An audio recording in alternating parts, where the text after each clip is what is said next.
सुबह सुबह ही नेपाल में बड़ा कांड हो गया। पुलिस और जांच एजेंसियां पहुंची किसके यहां?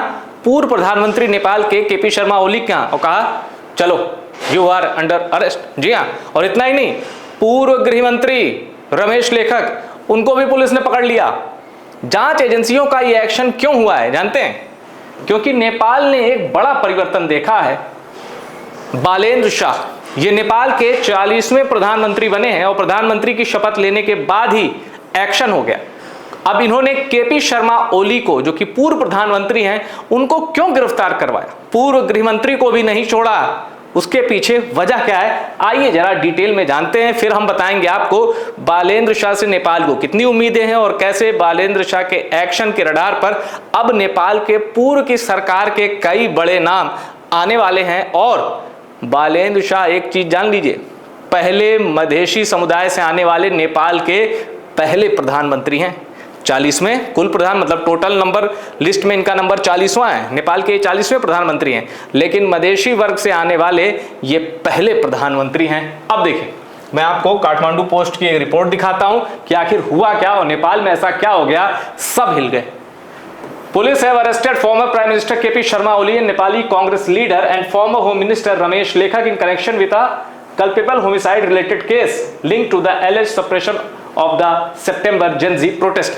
सितंबर में जेनजी प्रोटेस्ट आपने देखा होगा, कई सरकारी इमारतों को गुस्साए जेनजी आंदोलनकारियों ने आग के हवाले कर दिया था। सरकार में शामिल कई बड़े चेहरों को उनके घर जाके मारा पीटा, और ऐसे भी कई वीडियो सामने आए थे कि जो अगर महिलाएं भी थी उन पर भी रहम नहीं किया गुस्साए प्रदर्शनकारियों ने।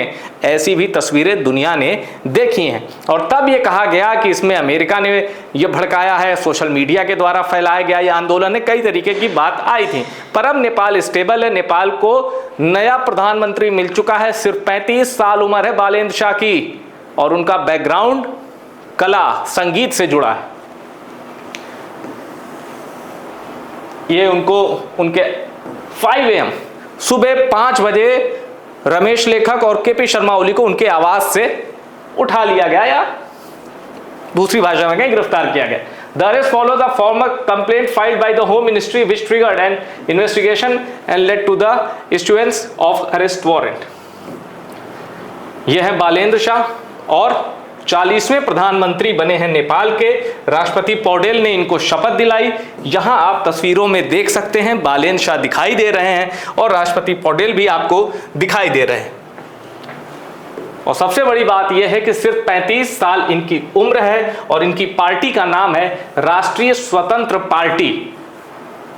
President Ramchandra Paudel administered the oath of the office secretary to the 35-year-old Prime Minister amid a special function held at शीतल निवास। अब यहाँ आपको जानने के लिए 2 चीजें जरूरी है। जब ये शपथ ग्रहण हो रहा था उसमें बटुक भी थे, 108 बटुक, while Buddhist monk conducted Ashtamangal chanting।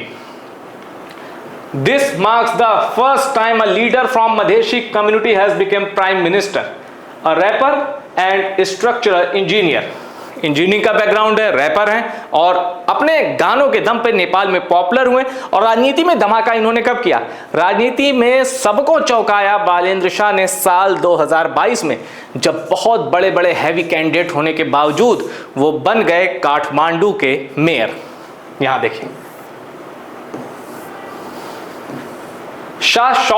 Balendra Shah shot to fame after he pulled off an upset in the 2022 local election as an independent, defeating candidates from legacy parties by overwhelming margins to become the mayor of Kathmandu, country's most populous metropolis। अब यहाँ ये भी जानने की बात है, ये भी जरूरी है जानना कि अभी 5 मार्च को जो इलेक्शन हुए थे उसमें बालेन्द्र शाह ने केपी शर्मा ओली को रिकॉर्ड मार्जिन से हराया था। अब देखिए वोट की ताकत क्या होती है। अगर ये लड़ाई कांटे की होती, केपी शर्मा ओली की और बालेन्द्र शाह की, अगर ये लड़ाई कांटे की होती, कुछ वोटों से बालेन्द्र शाह जीतते, तो मुमकिन है कि वो एक्शन ना लेते कि गिरफ्तार करो। क्यों? क्योंकि वोटों की तादाद बता देती है कि अभी उनकी पॉपुलैरिटी घटी या बढ़ी है। One sided defeat KP Sharma Oli की, इसने साबित कर दिया कि इस जनता में केपी शर्मा ओली को लेकर गुस्से की लहर है और वो कायम है। मतलब उनको पद से हटा देने के बावजूद जनता का गुस्सा शांत नहीं हुआ। तो इसी इतनी बड़ी विजय ने बालेन्द्र शाह को यह हिम्मत दी कि वो पूर्व प्रधानमंत्री और पूर्व गृह मंत्री को गिरफ्तार कर पाए।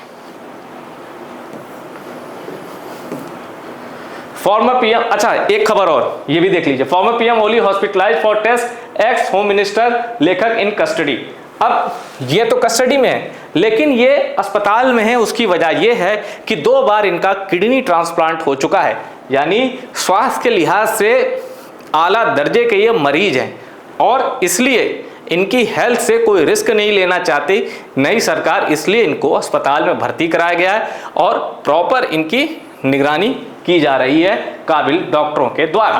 तो कहने का मतलब यह है कि बालेन शाह सिर्फ 35 साल प्रधानमंत्री बनते हैं और जैसा हम नायक फिल्म में देखते थे अनिल कपूर चीफ मिनिस्टर बन के ताबड़तोड़ एक्शन शुरू हो चुके हैं। बालेन शाह के मधेसी कम्युनिटी से आने वाले नेपाल के पहले प्रधानमंत्री हैं और युवाओं की उम्मीद बनकर उभरे हैं। इनफैक्ट पूरे नेपाल की ये नई उम्मीद है।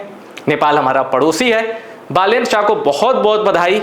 जनता के आंदोलन से निकले हुए चेहरे हैं, जनता ने उन पर भरोसा जताया है, ये भी एक बड़ी बात है। और अब नेपाल की जो चुनौतियां हैं, नेपाल जिन उम्मीदों से आशाओं से बालेन शाह को देख रहा है, हमारी प्रार्थना है कि बालेन शाह नेपाल को एक मुश्किल हालात से निकालकर विकसित नेपाल की ओर ले जाएं। इस वीडियो में इतना ही। वीडियो पसंद आया तो शेयर करिए और टॉप सीक्रेट को सब्सक्राइब जरूर करिए।